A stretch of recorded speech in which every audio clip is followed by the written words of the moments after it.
Wireguard is one of the newer VPN protocols supported by the Firewalla platform. This protocol is a bit simpler and sometimes maybe a bit faster than the existing OpenVPN protocol.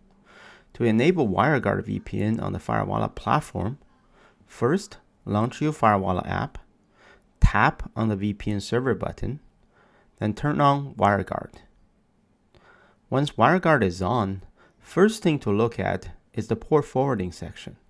If port forwarding is needed, you will need to create the right port forwarding from your main router to Firewalla. Next, you can follow the link here to download the Wireguard app. After installation of the Wireguard app, you are ready to create a client profile.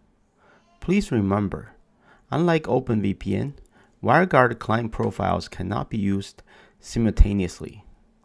To create your first profile, tap on Add a Client button. Tap on the client and you can now rename it to My Laptop. To download this profile, tap on Download. Then you can open or send this profile to your Wireguard app. Then in the Wireguard app, just turn it on. Then you're done.